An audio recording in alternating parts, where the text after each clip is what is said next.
আপনারা হয়তো সবাই জানেন যে স্যামসাংয়ের যে আলট্রা সিরিজের ফোনগুলো রয়েছে এটা নিচের দিকে একটা এস পেন থাকে এবং এই এস পেনটাই হচ্ছে এই আলট্রা সিরিজের একটা সিগনেচার গ্যাজেট বলতে পারেন, যেটা ফোনের ভিতরেই ঢোকানো থাকে। বাট এই ফোনটা কিনতে গেলে আপনাকে লাখ টাকা খরচ করা লাগবে, কিন্তু আপনি যদি এখন এই মোটরোলার A60 স্টাইলাস এই ফোনটা কিনেন তাহলে এইটার ভিতরেও সেম ধরনের একটা স্টাইলাস পেন থাকে, যেটা কিন্তু আমরা এত কম দামে কখনোই পাই নাই। এই ফোনটার প্রাইস এখন অ্যারাউন্ড 32 থেকে 35,000 টাকা, হয়তো বা কিছুদিন পরে এটার প্রাইস আরও কমে যাবে। তো চিন্তা করেন যে অ্যারাউন্ড 30,000 টাকা প্রাইস রেঞ্জের একটা ফোন কিনতেছেন যেটার ভিতরে একটা বিল্ট ইন স্টাইলাস পেন থাকতেছে এবং এটা খুবই ইউজফুল ছিল। আমি প্রথমে ভাবছিলাম যখন ফোনটা বক্স থেকে বের করি যে এটা মেবি জাস্ট দিয়ে দেওয়ার জন্য একটা দিয়ে দিছে, এটা খুব বেশি একটা ইউজফুল হবে না, ঠিকঠাক কাজ করবে না, অনেক বেশি ল্যাটেন্সি থাকবে। বাট এটা ইউজ করতে গিয়ে আমি অবাক হলাম যে এত কম দামে এত ভালো ইউজফুল একটা ফিচার তারা দিয়ে দিছে। এটা নিয়ে আমরা একটু পরেই কথা বলবো, তার আগে কথা বলা যাক মোটরোলার ডিজাইন নিয়ে। মোটরোলার ডিজাইন নিয়ে কথা বলার আগে আমার মনে হয় যে এই স্টাইলাস ফোনটা আপনি কই পেয়ে যাবেন সেটা জানা দরকার। অবশ্যই আপনি এটা পেয়ে যাবেন MK মোবাইল পয়েন্টে। আপনি যদি চিন্তা করেন যে মোটরোলার যে কোনো ডিভাইস কিনবেন অথবা ইউজড আইফোন কিনবেন তাহলে আপনি যোগাযোগ করতে পারেন MK মোবাইল পয়েন্টের সাথে। তাদের ফিজিক্যাল শপ রয়েছে বসুন্ধরা সিটিতে, তাছাড়াও বাংলাদেশের যে কোনো জায়গা থেকে কিন্তু চাইলে আপনি কুরিয়ারের মাধ্যমে প্রোডাক্ট পারচেস করতে পারবেন। তাদের ব্যাপারে সকল কিছু ডিটেল দিয়ে দিব ভিডিও নিচে ডেসক্রিপশন বক্সে, অবশ্যই চেক করে আসবেন। নাও এখন আমরা কথা বলি হচ্ছে এটা ডিজাইন নিয়ে। মোটরোলার ডিজাইন নিয়ে মনে হয় না যে কথা বলার কিছু আছে, কারণ হচ্ছে স্যামসাংয়ের ডিজাইনগুলো যখন আমরা দেখি তখন দেখেই বুঝতে পারি যে এটা একটা স্যামসাংয়ের ফোন, স্যামসাং একটা সিগনেচার ফলো করে যাচ্ছে এবং প্রত্যেকটা ফোনে মানে স্যামসাংয়ের একদমই F সিরিজ, A সিরিজ কিংবা একদম ফ্ল্যাগশিপ যেই S সিরিজ রয়েছে সবগুলোতে সেম ডিজাইন দিয়ে যাচ্ছে। মোটরোলার কাহিনীটাও সেম শুরু হয়ে গেছে। মোটরোলা A60 যে সিরিজটা রয়েছে, A60 fusion, A60 stylus, A60 pro, এই ধরনের নানা ফোন কিন্তু আমরা কিছুক্ষণ পরেই মার্কেটে দেখতে পাবো, মানে কিছুদিন পরেই মার্কেটে দেখতে পাবো। তো সবগুলোর ডিজাইন একদমই সিমিলার, যার কারণে ডিজাইন নিয়ে কথা বলার কিছু নাই। কিন্তু মোটরোলার আরেকটা সিগনেচার জিনিস হচ্ছে যে যে জায়গায় অন্য কোম্পানিগুলো প্লাস্টিক কিংবা গ্লাস ইউজ করে, বাট মোটরোলার প্রত্যেকটা ফোনে দেখতেছি যে এই ধরনের ভিগান লেদার, যে আর্টিফিশিয়াল লেদারগুলো আছে সেগুলো ইউজ করে। তো এইটা অনেকের কাছেই ভালো লাগে এবং আমার কাছে পার্সোনালি এতটাও ভালো লাগে না, কারণ এটা খুব দ্রুতই ময়লা হয়ে যায়। যদিও কিনা প্লাস্টিক থেকে এটা বেটার, ময়লা হলেও হচ্ছে এটাতে IP68 এর ওয়াটার অ্যান্ড ডাস্ট রেজিস্ট্যান্স আছে। আপনি চাইলে কিন্তু সাবান দিয়ে খুব ভালোভাবে ধুয়ে মাইজে এটাকে পরিষ্কার করতে পারবেন, ওইটা নিয়ে প্যারা নিতে হবে না। এর যে ফ্রেমটা রয়েছে সেটা একটা প্লাস্টিক ফ্রেম, এটা যদি একটা অ্যালুমিনিয়ামের ফ্রেম হতো তাহলে মনে হয় যে আরও বেশি ভালো হতো। আমরা যেই প্রাইসে পাচ্ছি অবশ্যই একটা অ্যালুমিনিয়ামের ফ্রেম আশা করি। একটা 15,000 টাকা দিয়ে ফোন কিনলেও হেডফোন জ্যাক পাওয়া যায় না, আর এটা একটা মিড রেঞ্জের ফোন। এটা নিচের দিকে দেখেন যে একটা 3.5mm হেডফোন জ্যাক রয়েছে। এইটা দেখে তো আমার মোটামুটি আরও 5-6 বছর পিছিয়ে যাওয়ার মতো মনে হয়েছে, বাট পিছিয়ে গেলেও এটা কিন্তু খুবই ইউজফুল। যারা গেমার রয়েছেন তাদের জন্য তো অনেক বেশি ইউজফুল। তাছাড়াও দেখা যায় যে রেগুলার লাইফ ইউজ করতে গেলে যদি হেডফোন জ্যাক থাকে কিন্তু আমরা TWS এর পিছনে এত টাকা খরচ না করে মানে 1000 টাকার মধ্যে ভালো লেভেলের একটা হেডফোন কিনতে পারি। তো এই হেডফোন জ্যাকটা যদি প্রত্যেকটা ফোনে দেওয়া হয় আমার মনে হয় অনেক বেশি কাজের একটা জিনিস। তারপর দেখেন যে এটার মধ্যে এত বেশি জায়গা যে একটা হেডফোন জ্যাক দেওয়ার পরেও একটা S পেন ঢুকায় দিছে। তো এগুলো নিয়ে আমরা কথা না বলি, কিন্তু একটা জিনিস নিয়ে কথা বলতে হয়, সেটা হচ্ছে এর ফ্রন্ট সাইডের প্রোটেকশন নিয়ে। এই 2025 সালের মাঝামাঝি সময় এসে একটা ফোন যখন মার্কেটে নতুন আসে, একটা মিড রেঞ্জের ফোন, সেটার মধ্যে কর্নিং গরিলা গ্লাস 3 এর প্রোটেকশন, এটা কোনো অবস্থাতে আমি মেনে নিতে পারতেছিলাম না। মিনিমাম এটাতে কর্নিং গরিলা গ্লাস 5 এর প্রোটেকশন দরকার ছিল, তাহলে মোটামুটি শক্তপোক্ত হতো। কিন্তু এটা যেহেতু একটা ফ্ল্যাট ডিসপ্লে, এটার আপনি গ্লাস প্রোটেক্টর যেগুলো স্ক্রিন প্রোটেক্টর রয়েছে সেগুলো খুব ইজিলি পেয়ে যাবেন এবং থার্ড পার্টি একটা প্রোটেক্টর লাগিয়ে নিলে আশা করি যে মানে প্রোটেক্টিভ হবে। কিন্তু মোটরোলা আরেকটা কাজ রিসেন্টলি করতেছে, সেটা হচ্ছে A60 সিরিজের যতগুলো ফোন আমি পাচ্ছি মানে এই বক্স থেকে হচ্ছে যে তারা এটার কভার সরায় নিছে। হ্যাঁ, এখন পর্যন্ত স্টিল নাও তারা চার্জার দিতেছে, এটার মধ্যে 68 ওয়াটের একটা চার্জার দেওয়া হয়েছে, এটার বক্স থেকে কভার সরিয়ে নেওয়া হয়েছে। কিন্তু এখন যদি আপনি মোটরোলা A60 স্টাইলাস অথবা যে কোনো ফোন কিনেন দেখা যাবে যে আফটার মার্কেট থেকে আপনি হচ্ছে ব্যাক কভার হয়তো বা এখন পাবেন না, কিছুদিন পরে পাওয়া যাবে। তো এই সময়টা যখন আপনি 1-2 মাস এই ফোনটা ইউজ করবেন তখন দেখা যাবে যে এটার অবস্থা হয়তো বা খারাপ হয়ে যেতে পারে। তো মোটরোলার অবশ্যই উচিত ছিল যে বক্সের মধ্যে একটা কভার অ্যাটলিস্ট দিয়ে দেওয়ার। মোটো A60 স্টাইলাস এই ফোনটাতে ডিসপ্লে হিসেবে থাকছে 6.7 ইঞ্চির একটা POLED ডিসপ্লে, যেখানে 1 বিলিয়ন কালার পাচ্ছেন। তার মানে হচ্ছে এটা একটা 10 বিট প্যানেল, 120 হার্জের হাই রিফ্রেশ রেট পাচ্ছেন এবং HDR এর সাপোর্ট তো অবশ্যই থাকবে। আর এটার পিক ব্রাইটনেস 3000 নিটস এবং টিপিক্যাল ব্রাইটনেস দেখা যায় যে এটা 1400 কিংবা 1200 নিটস পর্যন্ত হিট করতে পারে। কিন্তু চাইনিজ কোম্পানি যেগুলো আছে সেগুলোর পিক ব্রাইটনেস নিয়ে আমি বরাবরই কমপ্লেন করে থাকি এবং এটা নিয়েও কমপ্লেন করবো। ডিরেক্ট সানলাইটে হ্যাঁ ঠিকঠাক দেখা যায়, মানে ভিজিবিলিটি নিয়ে কোনো ধরনের ইস্যু আমি ফেস করি নাই। বাট দেখা যায় যে লং টাইম যখন এরকম ডিরেক্ট সানলাইটে ইউজ করা যায়, এখন বাইরে যে পরিমাণে গরম পড়ে, ফোনটা যখন একটু ওভারহিট হয়ে যায় তখন ডিসপ্লের ব্রাইটনেসটা একটু কমে যাচ্ছিল, তখন একটু প্যারা হয়ে যায়। বাট স্যামসাং এর মতো এত দ্রুত এটার ব্রাইটনেস ড্রপ করে না, একটু সময় নিয়ে ড্রপ করে। আর এটার ওভারহিটিং নিয়ে যদি কথা বলি তাহলে হ্যাঁ আমরা পারফরমেন্স সেকশনে এটা নিয়ে কথা বলবো। এটা ডিসপ্লে নিয়ে খুব একটা কমপ্লেন করবো না, কিন্তু এইটারই সেম প্রাইস রেঞ্জে যে ফোনটা রয়েছে মোটরোলা A60 ফিউশন, সেইটার ডিসপ্লে আমার কাছে এইটার ডিসপ্লে থেকে স্লাইটলি বেটার মনে হয়েছে।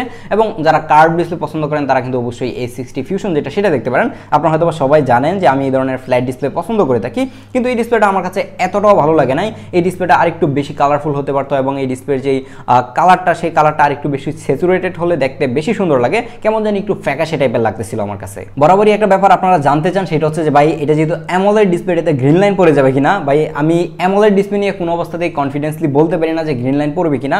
অ্যামোলেড ডিসপ্লে যত ভালোই হোক না কেন সবগুলোতেই গ্রিন লাইন পড়ে যায়। যেমন হচ্ছে এই যে আমার হাতে একটা S22 Ultra রয়েছে, এটা একটা লাখ টাকার ফোন, বাট এটার মধ্যে এখন গণহারে গ্রিন লাইন পড়তেছে। তো সেই জায়গায় এই ধরনের মিড রেঞ্জের যে ফোনগুলো রয়েছে সেগুলোতে গ্রিন লাইন পড়লে পড়তেও পারে, বাট মোটরোলার ফোনে গ্রিন লাইন পড়ার মতো হিস্ট্রি কিন্তু খুব একটা দেখা যায় না। মোটো A60 স্টাইলাস, এটার নাম শুনলেই হয়তো সবাই বুঝে যাবে যে এটার মধ্যে একটা স্টাইলাস পেন থাকার কথা। হ্যাঁ, এটার মধ্যে পেন রয়েছে, কিন্তু এই পেনটা আমি যখন সাইড বাই সাইড এই S22 Ultraর পেনের সাথে কম্পেয়ার করতে যাচ্ছিলাম, তো সেইটার সাথে কম্পেয়ার করতে গিয়ে একটু অবাক হলাম যে লাখ টাকার একটা ফোনের মধ্যে একটা স্টাইলাস ইউজ করা হয়েছে যেটা প্লাস্টিক বডির, আর এই জায়গায় মাত্র 30-35 হাজার টাকার একটা ফোনের স্টাইলাস মেটাল। এটা দিয়ে যদি কারো মাথায় মানে আঘাত করা যায়, মাথার মধ্যে কিন্তু ঢুকে যাবে, এটা মোটামুটি কনফার্ম থাকেন। এখন যদি একটু সাইড বাই সাইড স্যামসাং এর S পেনের সাথে এটাকে কম্পেয়ার করি, তাহলে এটার মধ্যে কিন্তু একটা ব্লুটুথ কানেক্টিভিটি রয়েছে, যেটা দিয়ে আমরা রিমোটলি হচ্ছে দূর থেকে ছবি টবি তুলতে পারি, এবং এটার মধ্যে একটা বাটন রয়েছে। তাছাড়া যদি আপনি দুইটা নিপের কথা চিন্তা করেন, তাহলে দেখেন যে স্যামসাং এর যে নিপটা রয়েছে সেটা অনেক বেশি চিকন এবং খুব প্রিসাইজলি দেখা যায় যে কোনো কিছু মার্ক করতে গেলে অনেক বেশি ইজি হয় চিকন হওয়ার ফলে। আর মোটরোলা যেটা, এটা কিন্তু মানে অনেকটাই মোটা মনে হচ্ছে এর নিপটা। তারপরে দেখলাম যে এটা দিয়ে খুব একুরেটলি কিন্তু মার্ক করা যায়, মানে খুব একটা প্যারা লাগে না। বাট মোটরোলা এটার মধ্যে কোনো ধরনের কোনো বাটন নাই, জাস্ট একটা স্টাইলাস পেন হিসেবেই কাজ করে। এটা দিয়ে কিন্তু রিমোটলি কোনো কিছু কন্ট্রোল করার মতো কিছু নাই, বা ব্লুটুথও নাই। ব্লুটুথ যে শুধুমাত্র মোটরোলার এটাই নাই ব্যাপারটা এরকম না। স্যামসাং এর যে S25 Ultra আসছে এখন, এটা থেকেও কিন্তু ব্লুটুথ সরাই দেওয়া হয়েছে। তার মানে বুঝতেই পারতেছেন যে স্টাইলাস হয়তো আমরা নেক্সট ইয়ারে গিয়ে স্যামসাং এর ডিভাইস থেকে হারাতে যাচ্ছি। এই স্যামসাং নিয়ে কথা না বলে আমরা এটা নিয়ে কথা বলা যাক। এই স্টাইলাসটা যখন আপনি ফোন থেকে বের করবেন, তখনই দেখতে পারবেন যে আপনার নোট কিন্তু ওপেন হয়ে যাবে এবং শর্টকাটে যে নোটগুলো কাজ করা লাগে, মানে স্টাইলাসের সাথে যেগুলো কাজ করবে সেইগুলো সবগুলো ফিচার কিন্তু অন হয়ে যায়, যেটা আমার কাছে খুবই ভালো লাগছে। প্রথম অবস্থায় আমি ভাবছিলাম যে যেহেতু এটা সস্তা জিনিস, এটা শুধুমাত্র হয়তো মার্ক করার ক্ষেত্রে কাজে লাগবে, খুব বেশি একটা ইউজফুল হবে না। কিন্তু যখন আমি ফোন থেকে এটা বের করি তখনই দেখি যে শর্টকাটগুলো চলে আসে। যেরকম এই জায়গায় একটা অপশন রয়েছে স্ক্র্যাচ টু ইমেজ, এটার মধ্যে কিন্তু আপনি চাইলে স্ক্র্যাচ করে যে কোনো ইমেজ আঁকাআঁকি করতে পারবেন, যেটা আমার কাছে অনেক বেশি ভালো মনে হচ্ছে। যেগুলো হচ্ছে ফ্ল্যাগশিপ ফিচার আমরা স্যামসাং এ দেখে থাকি, সেগুলো এখন আমরা খুবই অল্প টাকায় কিন্তু ইউজ করতে পারি। তাছাড়াও এই পেনটা দিয়ে আপনি হ্যান্ড রাইটিং ক্যালকুলেটর ইউজ করতে পারবেন, তার পাশাপাশি যে কোনো একটা স্পেসিফিক জায়গার আপনি স্ক্রিনশট নিতে পারবেন। এরকম ছোটখাটো অনেকগুলো ফিচার আছে যেগুলো আমার কাছে অনেক বেশি ইউজফুল মনে হয়েছে। এখন কথা বলা যাক এটার পারফরম্যান্স নিয়ে। এই ফোনটার মধ্যে এসওসি হিসেবে ইউজ করা হয়েছে স্ন্যাপড্রাগন 7S Gen 2 যে এসওসিটা রয়েছে সেইটা। আমার কাছে মনে হয়েছে যেই বাজেটে এই ফোনটা এখন পাওয়া যাচ্ছে সেই বাজেটে এটার এসওসিটা আরেকটু বেটার করা যেত। যেরকম এইটারই ভাই ব্রাদার যেটা রয়েছে 60 Fusion, সেইটার মধ্যে কিন্তু আবার মিডিয়াটেকের 7300 যে এসওসিটা রয়েছে সেইটা ইউজ করা হয়েছে, সেটা কিন্তু এটা থেকে স্লাইটলি বেটার পারফর্ম করে। দেখা যায় যে আপনি গেমিং করেন কিংবা রেগুলার লাইফে ইউজ করেন, সেটা থেকে কিন্তু আরেকটু বেটার পারফরম্যান্স পাবেন।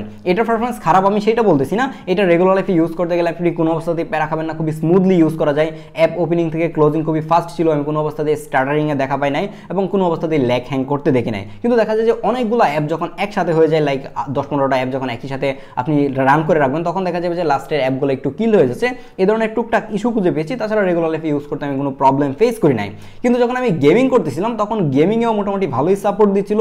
খুব বেশি যে আহামরি গেমিং করা যায় ব্যাপারটা এরকম না। আপনি যদি টুকটাক গেমিং করে থাকেন, মানে ক্যাজুয়ালি গেমিং করেন, তাহলে আপনার জন্য ঠিকই আছে।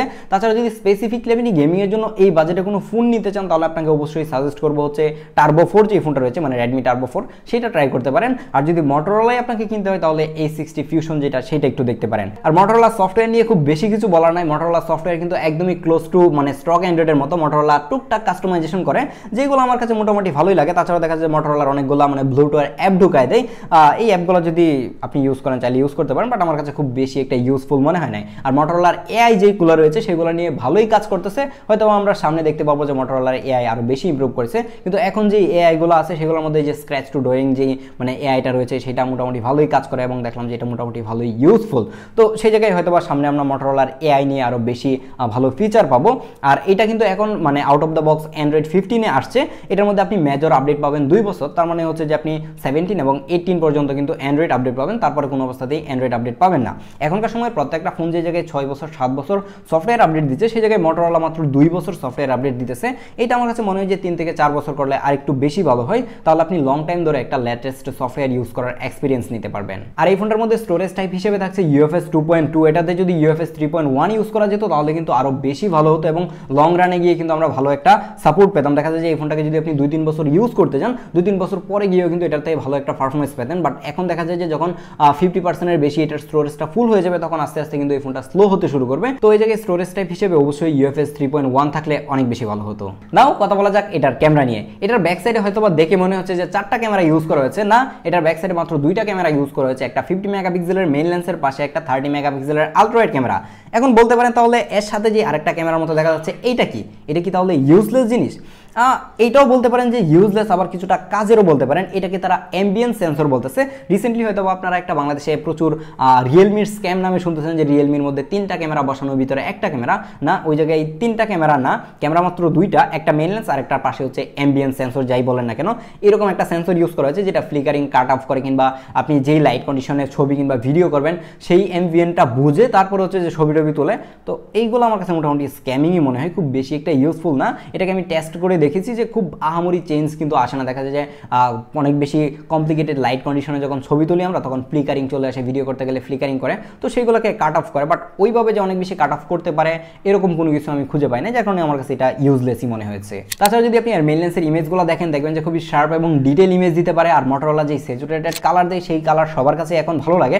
রিসেন্টলি দেখলাম যে মোটরোলা আস্তে আস্তে স্যাচুরেটেড ছবির দিকে যাচ্ছে। আমি যখন 1 বছর 2 বছর আগেও মোটরোলা 2 একটা ফোন ইউজ করি সেগুলোতে মোটামুটি ন্যাচারাল ছবি দেখতাম, বাট এখন একটু স্যাচুরেটেড ছবি দিতেছে এবং এই ছবিগুলাই মানুষজন বেশি পছন্দ করে থাকে। তো এটার মেইন লেন্সের পিকচার কোয়ালিটি আমার কাছে ভালোই মনে হয়েছে এবং ডাইনামিক রেঞ্জও দেখলাম যে খুবই ভালো রাখতে পারে। কিন্তু যখন আপনি আলট্রা ওয়াইডে সুইচ করবেন তখন আপনার কাছে মনে হবে যে এইটা মোটামুটি মানে কাজ চালিয়ে নেওয়ার মতো অবস্থা আর কি। হ্যাঁ, মোটামুটি শার্প ছবি দেয় একটা 30 মেগাপিক্সেলের ক্যামেরা থেকে যেরকম আমরা আউটপুট পাই, হয়তো ছবিগুলো দেখে বুঝতে পারতেছেন আমরা এরকম একটা সিমিলার আউটপুট পাচ্ছিলাম, বাট এটা দিয়ে আপনি খুব মানে আহামরি ভালো ছবি পাবেন যে ব্যাপারটা এরকম না। রিসেন্টলি আমি মোটরোলা যতগুলো ফোন ইউজ করছি এগুলোর পোর্ট্রেট ছবি দেখে আমি মোটামুটি অবাক। আপনি যখন মোটরোলার যে কোনো ফোনের পোর্ট্রেটের অপশনে যাবেন তখন দেখবেন যে 3টা ফোকাল লেন্থে কিন্তু তারা পোর্ট্রেট নিতে দিচ্ছে, 24mm, 35mm এবং 50mm। আমি মোস্টলি 35mm এবং 50mm দিয়ে পোর্ট্রেট তুলে দেখেছি যে এর পোর্ট্রেটগুলো অসাধারণ লেভেলের ছিল। পোর্ট্রেটে এত বেশি ডিটেল এবং এত বেশি শার্প ছবি আমি এই প্রাইস রেঞ্জের ফোনে খুব একটা দেখে থাকি না। দেখা যায় যে ইউজড ফোন যেগুলো মানে 2-3 বছর পুরাতন ইউজড ফোন মার্কেটে ফ্ল্যাগশিপগুলো পাওয়া যায় সেগুলো থেকে আমরা পাচ্ছিলাম, বাট একটা নতুন ফোন হিসেবে এত ভালো পোর্ট্রেট অন্য কোনো ফোনে দিতে দেখি নাই। খুবই প্রিসাইজলি দেখলাম যে এজগুলো ডিটেক্ট করতে পারে, একদম হেয়ারের কাজ দিয়ে খুব ভালোভাবে ডিটেক্ট করে, কোনো অবস্থাতে এজ ডিটেক্ট মিস করে না। অনেক বেশি কমপ্লিকেটেড লাইট সিচুয়েশনেও দেখলাম যে খুবই ভালো কিন্তু এজ ডিটেক্ট করতে পারে। কিন্তু যখন পোর্ট্রেটগুলো আমি লো লাইটে তুলতেছিলাম তখন প্রচুর পরিমাণের কন্ট্রাস্টি ছবি দিচ্ছিল। দেখা যায় যে মানে ব্ল্যাকের সাথে আপনার হেয়ারগুলোকে একদমই মিক্সড করে দিচ্ছিল, কোনো ধরনের সাবজেক্ট সেপারেশন বোঝা যাচ্ছে না, চোখের উপরে মানে কালো করে দিচ্ছে, কেমন জানি অনেক বেশি কন্ট্রাস্টি ছবি দিচ্ছে, দেখতে খুব একটা ভালো লাগতেছিল না এবং ইয়েলোস করে দিচ্ছে। প্রপার লাইট কন্ডিশনে যখন ডে লাইটে পোর্ট্রেট নেওয়া যায় সেই পোর্ট্রেটগুলো মাখন লেভেলের ছিল। আপনারা হয়তো এগুলো দেখে বুঝতেই পারতেছেন যে কতটুকু ভালো পোর্ট্রেট পাওয়া যায়। বাট পোর্ট্রেট নিয়ে সন্তুষ্ট হলেও আমি একটা জিনিস নিয়ে একদমই সন্তুষ্ট না, সেটা হচ্ছে যে এই 60 স্টাইলাসটা ইউজ করতে গিয়ে আমি প্রচুর লেভেলের প্যারা খাইছি লেন্স সুইচিংয়ে। যখন আলট্রা ওয়াইড থেকে আমি মেইন লেন্সে শিফট করি এটার যে ডিলেটা সেটা অনেক বেশি ছিল, মাঝে মাঝেই এর অ্যাপ ক্র্যাশ করতেছিল, অ্যাপের মধ্যে বাগবাল্যকে ভরপুর। এটা আমরা 2-3 বছর ধরে দেখে আসতেছি মোটরোলার ক্যামেরা অ্যাপে এই ধরনের প্রবলেম, কিন্তু এখনো মোটরোলা এগুলো ফিক্সড করতেছে না। এই ব্যাপারটা যদি ফিক্সড হয়ে যেত তাহলে আমার মনে হয় যে আরো ভালো একটা এক্সপিরিয়েন্স পেতাম আমরা মোটরোলার ফোনের ক্যামেরা থেকে। আর ফ্রন্ট ক্যামেরাতে 32 মেগাপিক্সেলের একটা ক্যামেরা ইউজ করা হয়েছে এবং এটা দিয়ে অসাধারণ লেভেলের ছবি তোলা যায়, ছবিগুলো খুবই শার্প এবং ডিটেল ছবি দিতে পারে, ইভেন ডাইনামিক রেঞ্জও কিন্তু অনেক ভালো ক্যাপচার করতে পারে। তো আপনি এই ছবিগুলো দেখে হয়তো বুঝতে পারতেছেন। আর সেম ভাবে এর ব্যাক সাইডের যে পোর্ট্রেট ক্যামেরাটা রয়েছে মানে এর মেইন লেন্সের যে পোর্ট্রেটগুলো সেটার মতোই কিন্তু এর ফ্রন্ট সাইডের যে ক্যামেরাটা সেটা দিয়েও খুবই ভালো পোর্ট্রেট তোলা যায় এবং এজ ডিটেক্টও দেখলাম যে খুবই ভালো করতে পারে। এখন কথা বলা যাক এটার ভিডিও নিয়ে। এর প্রত্যেকটা লেন্স দিয়ে কিন্তু 4K তে ভিডিও রেকর্ড করা যায়। তো চলুন আউটডোরে গিয়ে আমরা একটা ভিডিও টেস্ট দেখে আসি। এটা হচ্ছে এর মেইন লেন্সের ভিডিও। এর মেইন লেন্সেও কিন্তু 4K 30 fps পর্যন্ত ভিডিও করতে পারবেন। এটাতে যদি 60 fps এর সাপোর্ট দেওয়া হতো তাহলে অনেক বেশি ভালো হতো, কিন্তু আমার কাছে ভালো লাগছে যে এটা হচ্ছে যে প্রত্যেকটা লেন্সে 4K তে এখন ভিডিও রেকর্ড করা যায়।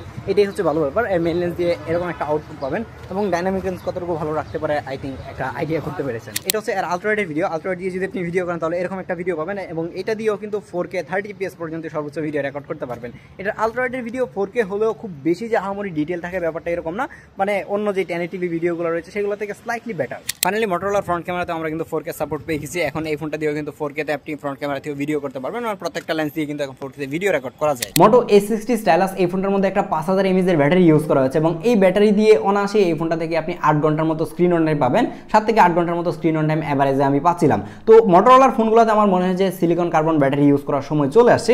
অলরেডি এরকম মোটা সোটা একটা ফোনের মধ্যে কিন্তু অন্য কোম্পানিগুলো 7000-8000 mAh এর ব্যাটারি ঢুকাই দিতেছে। সেই জায়গায় এত মোটা সোটা একটা বাল্কি ফোনের মধ্যে 5000 mAh ব্যাটারি মানে মেনে নিতে একটু কষ্ট হয়। আমরা আশা করবো যে সামনে হয়তো বা মোটরোলা এটার মধ্যে 6000 কিংবা 7000 mAh ব্যাটারি আমাদের সাথে পরিচয় করা দিবে অবশ্যই সিলিকন কার্বন ব্যাটারি। তো সেই জায়গায় এটার ব্যাটারি ব্যাকআপ নিয়ে আমি মোটামুটি সন্তুষ্ট, ব্যাটারি ব্যাকআপ নিয়ে প্যারা খাবেন না। আর এটার বক্সের মধ্যে কিন্তু 68 ওয়াটের একটা ফাস্ট চার্জার পেয়ে যাবেন, আর এটা কিন্তু ওয়্যারলেস চার্জ সাপোর্ট করে, 15 ওয়াট পর্যন্ত আপনি ওয়্যারলেস দিয়ে ফোনটাকে চার্জ করতে পারবেন, যেটা আরেকটা ভালো ব্যাপার। তো এখন ফাইনালি কথা হচ্ছে যে আপনি অ্যারাউন্ড 35,000 টাকা প্রাইস রেঞ্জে এই ফোনটা কিনবেন কিনা। আমি এই মুহূর্তে আপনাদেরকে কিনতে বলবো না, যেহেতু এটা রিসেন্টলি মার্কেটে আসছে, তো এখন প্রাইসটি একটু বেশি থাকবে। কিছুদিন পর যখন এটার প্রাইসটা স্টেবল হয়ে যাবে, একটু কমে আসবে, তখন কিন্তু চাইলে আপনি এই ফোনটা দেখতে পারেন। আপনার যদি ফোনের মধ্যে এই ধরনের স্টাইলাস খুব দরকার হয়ে থাকে তাহলে আপনি এই ফোনটা কিনতে পারেন। তাছাড়া যদি স্টাইলাস দরকার না হয় তাহলে আমি বলবো যে মোটো H60 ফিউশন যেটা, সেটা আপনি নিতে পারেন, কারণ সেটা হচ্ছে এই স্টাইলাস থেকে অনেক দিক দিয়ে এগিয়ে আছে। এখন আপনার ইচ্ছা যে আপনি কোনটা কিনবেন, বাট আমার সাজেশন আমি আপনাকে দিলাম। বাট এই স্টাইলাসটা সত্যিই অনেক বেশি ইউজফুল ছিল। দেখা হচ্ছে পরবর্তী ভিডিওতে। আল্লাহ হাফেজ।